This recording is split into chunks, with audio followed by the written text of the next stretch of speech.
Desde el batallón donde se encuentra detenido el abogado Marco Bográn, está reaccionando sobre lo planteado esta mañana en el foro La Entrevista. Abogado Marco Bográn, buenos días, lo escuchamos aquí en Canal 11 y Radio Visión Honduras. Buenos días, Raúl, un abrazo a la distancia y buenos días a todos mis colegas que están en tu programa. Los admiro a todos y también les tengo mucho aprecio. Quiero coincidir plenamente y ratificar lo que han dicho Marlon y Luis. El sistema tiene un gran problema, y es que tiene ciertas leyes que han sido emitidas, están vigentes, pero no son justas, y por lo tanto deberían de ser declaradas inconstitucionales.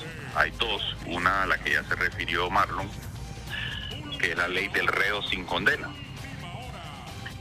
Una persona que no tiene una condena firme no puede estar privada de su libertad. Así lo establece la Constitución. Pero la ley del reo sin condena dice que sí. ¿Cuál prevalece? Marlon lo ha dicho muy claro, tanto la Constitución como los tratados internacionales. La otra ley que debe ser derogada por ser inconstitucional, en mi opinión, es la ley de privación de dominio. ¿Por qué? Porque permite al sistema privar de dominio a aquellos que aún no han sido condenados. Entonces, mira, Raúl, cómo dos derechos fundamentales que están consagrados en nuestra Constitución son violentados por el propio sistema por medio de dos leyes secundarias. El derecho a la libertad, primero, a través de la ley del reo sin condena, y el derecho a la propiedad, segundo, por medio de la ley de privación de dominio. Porque en ninguno de los dos casos privan de libertad al que ya está condenado, sino que lo privan previo a la condena, como es mi caso ahorita. Y lo privan del dominio, de sus propiedades, previo a la condena, lo cual también está prohibido por la Constitución. Es una garantía que la Constitución nos prescribe, que es el derecho a la propiedad, que es inviolable, equivalente al derecho a la vida. Pues esas dos leyes deberían de ser declaradas inconstitucionales por este Congreso, derogarlas este Congreso, porque las considera inconstitucionales. Este Congreso está a unos días de tener que rendir cuentas por sus primeros 6 meses de estar en funciones. Qué gran éxito sería que este Congreso corrija el sistema legal, derogando esas dos leyes, para que todos aquellos reos que no tenemos condena, como es mi caso y el 99% de mis compañeros que están aquí en el anexo de Támara, en el primer batallón de infantería, y 10.000 de los 20.000 privados de libertad que están en Támara y en el resto de los presidios del país, también son reos sin condena, estarían en sus casas, en sus hogares, defendiéndose en libertad, porque no tienen condena todavía.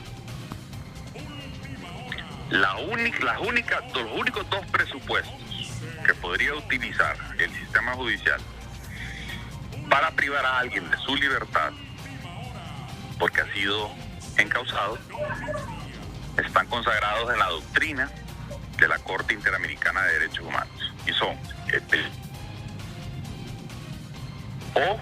peligro de que el encausado obstruya la investigación o la justicia. Yo no tengo peligro de fuga. Nunca he tratado de irme de Honduras, nunca me han visto en un aeropuerto, nunca me han visto en una aduana, nunca me han visto ni siquiera dirigirme fuera de Tegucigalpa. Es más, tengo desde el inicio de la pandemia de no salir de Tegucigalpa, porque yo no me quiero ir de Honduras. 1, porque aquí está mi familia. 2, porque amo a mi país. 3, porque nunca voy a olvidar a mi país. Y 4, porque sé que mi país no me va a olvidar a mí. Entonces coincido plenamente con Marlon y Luis. El sistema está a la inversa. Pero está a la inversa porque el Congreso ha emitido leyes secundarias que contravienen lo dispuesto en la Constitución. La Constitución está perfecta. Tercero, no voy a decir si creo que es constitucional o no el auto motivado que emitió la Corte para la extradición, pero sí considero que merece plena revisión.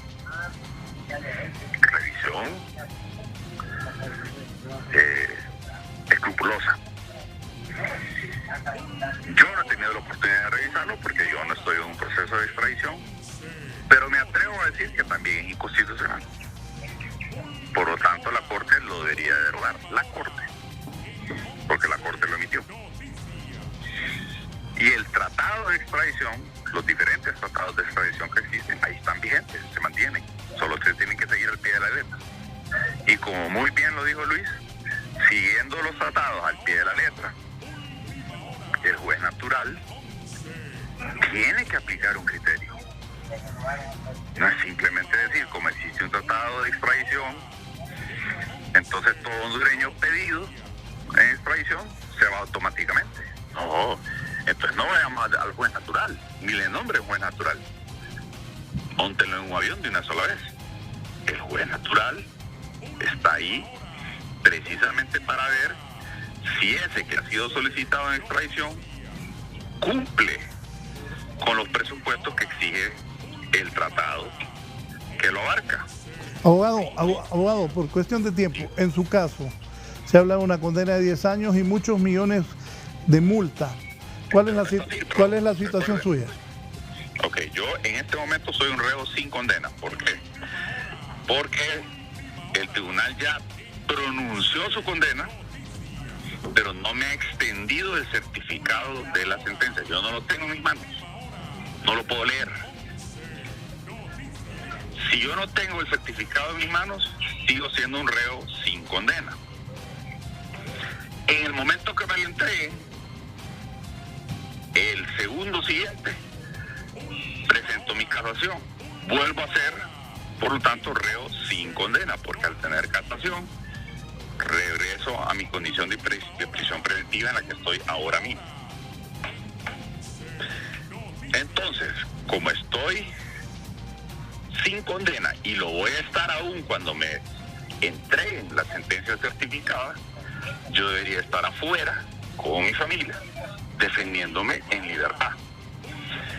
Y mire qué costo le reduciría a la administración de la presidenta Castro. 20,000 reos y condenas que hay en el sistema. Sáquelos del sistema porque les está dando de comer el Estado. Si usted los manda a su casa, ellos tienen que ver cómo comen. Tienen que salir a trabajar, tienen que hacerse ellos su propio ingreso. Con eso, comen ellos, comen sus familias y aportan al Producto Interno Bruto. Pero hoy, nosotros, los 20,000 que estamos privados de libertad inconstitucionalmente, no estamos aportando nada al Producto Interno Bruto. Al contrario, le estamos restando al Producto Interno Bruto, porque el Estado nos está manteniendo. Dígame algo, en ese caso suyo, ¿hay más personas involucradas? ¿No se ha llamado a todos los que deben llamarse? ¿O solo ustedes dos deben estar enfrentando la justicia? No, hay más. Y el propio fiscal Chinchilla lo anunció, pero no presentó la prueba, lo cual es una lástima, es una violación a sus propios deberes como funcionario operador de justicia. Él mismo anunció que obtuvo una ayuda internacional donde se señaló que habían 6 altos funcionarios del gobierno de Honduras que habían recibido transferencias del proveedor Elmed Medical Systems. Él lo anunció ante una comisión legislativa integrada, entre otros, por Mauricio Vieda. Mauricio Vieda dio a conocer en un programa que no es este, que entre esos 6 funcionarios, el fiscal le había confirmado que no estaba ni Marco Bográn ni Alex Morales. ¿Quiénes son esos 6 funcionarios? No lo dijo. ¿Y usted lo sabe? Yo no lo sé. Yo supongo que esos 6 funcionarios se pusieron de acuerdo con el proveedor después, mucho después, de que yo hice la operación conforme a las instrucciones que me dio el Consejo de Ministros y el presidente.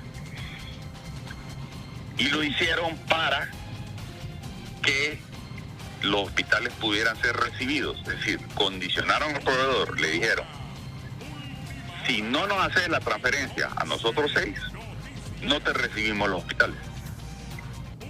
Porque los hospitales venían en barco y yo ya estaba fuera de mi puesto. Yo renuncié el 27 de junio. El primer barco que vino con los primeros 2 hospitales, de Tegucigalpa y el de San Pedro Sula, vino ya en julio del 2020. Yo ya no estaba. Una pregunta, ¿quién aprobó el pago y qué banco hizo la transferencia? El pago lo aprobó la Tesorería General de la República, la transferencia la hizo el Banco Central. ¿A qué banco? Al banco del beneficiario, que es un banco en Estados Unidos, que si no me equivoco, creo que es Chevy o Citi, uno de los dos. ¿Qué hizo la Comisión Nacional de Banco y Seguro en eso? Y entonces el Consejo de Ministros y el presidente dijo paguen esos hospitales. Claro, no, esa fue la primera instrucción que yo recibí antes del 15 de marzo. Raúl, lo que nos está diciendo la Organización Mundial de la Salud era que 9 de cada 10 personas con COVID-19 que llegaran a una unidad de cuidados intensivos se iban a morir. 9 de cada 10 y solo uno iba a salir vivo. Dígame, ¿tiene por escrito esa autorización que le dio el Consejo de Ministros y el presidente Juan Orlando Hernández para hacer ese pago millonario de esos hospitales? Está publicado en la Gaceta, decreto 33/2020. ¿Y qué piensa que solo usted y Moraes guardan prisión? También había un comité ejecutivo de Inves que tuvieron que ver a esas personas. Y si me recuerda los nombres de ellos, por favor. Sí, lo presidía Marta Doblado, lo integraba la ministra de Finanzas y en ese tiempo la ministra de Economía, que también era designada presidencial. Rocío Tábora de Finanzas. Rocío Tábora, sí. María Antonia, recuérdeme el apellido. María Antonia. Era la designada presidencial, sí. ministra de Economía. Sí, y Marta Doblado lo presidía, y por parte del sector privado y sociedad civil estaban el CNA, el Consejo Hondureño de la Empresa Privada, el FONAC y FOPRIDE. Y también tiene documentos firmados que ellos aprobaban eso. Ellos le sometimos a aprobación todas las compras efectuadas con un informe, que así se llama, informe de compras realizadas durante la pandemia del COVID-19. Esa fue la última sesión en la que yo participé. Se dio la sesión, se presentó el informe, levantamos el acta y ellos, los miembros del consejo, se negaron a firmar. ¿Por qué? Después, ¿por qué? ¿Por qué no firmaban? No sé. Simplemente ellos dijeron no firmamos. ¿Y por qué? ¿Y el CNA, cuál era la posición del CNA en ese comité? Era miembro integrante y votante. ¿Y estaban a favor de comprar? No me dieron respuesta durante la reunión. Es decir, la reunión fue virtual. Ellos escucharon cómo yo sometí a aprobación y no me dieron ninguna respuesta. Entonces se levantó en acta exactamente lo que ocurrió durante la sesión. Y entonces, abogado Marco Bográn, ¿quién aprobó el pago millonario de más de 1.000 millones de esos hospitales? El Consejo de Ministros, que es superior a mi Consejo Directivo, a mi ex Consejo Directivo. El órgano supremo de la Administración Pública en Honduras es el presidente de la República y el Consejo de Ministros. María Antonia Rivera era la otra designada. Exactamente. Y, o sea, el presidente Juan Orlando y todo el Consejo de Ministros aprobó la compra de los hospitales móviles, me está diciendo. Ahora le voy a hacer una pregunta, abogado, ya que tengo la oportunidad de entrevistarlo. ¿Usted recibió movida, coima, por eso le ofrecieron negocio? Axel López le dio dinero a usted, usted tiene cuentas en el extranjero.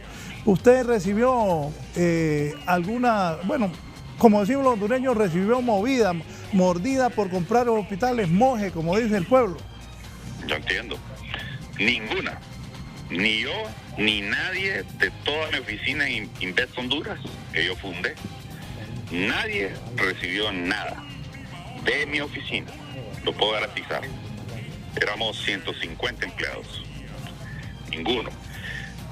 Uno, no lo pedimos. Dos, el proveedor no ofertó eso. Nunca nos dijo, aprovechen y les voy a dar. No. Segundo, la Fiscalía hizo toda la investigación de todas mis cuentas bancarias, tanto hondureñas como internacionales. No tengo cuentas fuera del país. Tengo solo 2 cuentas en Honduras que están en BAC. Una en lempiras, tiene varios dólares. ¿Tiene varios millones o es un hombre muy rico usted o no? Le puedo mandar la imagen de mi cuenta ahorita. Tengo 0 en lempiras. No, perdón, tengo como 147 lempiras. Y en dólares le pedí a mi hermana que me depositara hoy $100. Eso podría salir reflejado. Marco, y entonces, ¿cómo ve su situación y qué debe hacer las autoridades contra quienes autorizaron esto? Usted me dijo que fue el presidente y el Consejo de Ministros. ¿Qué se debe hacer? Usted que es abogado, ¿qué es lo correcto que debe hacer las autoridades del país? Es que el expresidente Hernández y el Consejo de Ministros no infringieron la ley en girar la instrucción de la compra del hospital. Eso era lo lógico, lo legal y lo natural ante lo que venía en un estado de emergencia. Como le digo, la propia Organización Mundial de la Salud nos estaba diciendo que 9 de cada 10 que llegaran a cuidados intensivos se iban a morir. Entonces la reacción del gobierno era apropiada, fue apropiada. Quienes deben ser investigados, encausados, pero enjuiciados en libertad, como debería estar yo, son esos 6 altos funcionarios que recibieron una transferencia internacional del proveedor. ¿Quiénes son? No lo sé. El fiscal Chinchilla no dio los nombres. Lo que sí confirmó es que yo no estoy en esos 6, ni tampoco le estaba explorando. O sea, hay 6 exfuncionarios hondureños que recibieron dinero de Axel López o de la compañía esta por comprar esos hospitales móviles. Según la asistencia jurídica internacional que recibió el fiscal Chinchilla, sí. ¿Qué puede hacer este gobierno? Y yo le invito a que lo haga, la presidenta. Derogue la ley de privación de dominio, derogue la ley del reo sin condena y exhorte al Poder Judicial a que siga al pie de la letra la Constitución y los tratados. Con eso, que se evita la presidenta que la condena que le va a venir al Estado de Honduras, mía, porque yo voy a presentar mi demanda en la Corte Interamericana de Derechos Humanos y voy a condenar al Estado de Honduras. Y lo que hoy el Estado de Honduras me quiere cobrar me lo va a tener que resarcir en el doble. Pero no quiero llegar a ese punto, porque amo mi país. Es más, si me dieran, si el Estado me pagara el doble de lo que me quiere cobrar, yo lo reparto de regreso al pueblo. No por medio del Estado, sino en las manos de cada mujer hondureña jefa de familia. Para que usted, abogado, para que usted salga libre, va a tener que aparecer los nombres de esos 6 altos funcionarios que supuestamente habrían recibido comisión por la compra de esos hospitales móviles. El fiscal Chinchilla sabe quiénes son. ¿Por qué no los ha dado? Llámelo ahorita a su programa. ¿Sus abogados qué le han dicho? Ellos tampoco saben quiénes son porque el fiscal Chinchilla no lo ha dicho. ¿Cómo? Raúl, la gran ventaja mía es que ahora yo ya conocía cómo funcionaba el Poder Ejecutivo. Sé perfectamente cómo funciona el Poder Legislativo. No sabía cómo funcionaba el Poder Judicial, pero soy abogado. Y ahora ya conozco el Poder Judicial y el sistema penitenciario a plenitud. Ya me pidieron aquí en el batallón que cortara la llamada. Quiero darle un abrazo a todo el pueblo hondureño y quiero coincidir plenamente con Luis y con Marlon en todo lo que han dicho. Y a usted, Raúl, y a su familia también un abrazo. Saludos. Gracias, el abogado Marco Bográn desde el batallón, primer batallón de infantería, donde se encuentra retenido por este caso de los hospitales móviles. Dice que 6 exfuncionarios que ya las autoridades de la Fiscalía conocen son los que habrían recibido supuestos dineros por la compra de esos hospitales. Voy a despedir a mis invitados un minuto cada uno para algún comentario sobre esta declaración que en exclusiva ha brindado a Canal 11 y a Radiovisión Honduras y al programa La Entrevista el abogado Marco Bográn desde donde está recluido el primer batallón de infantería.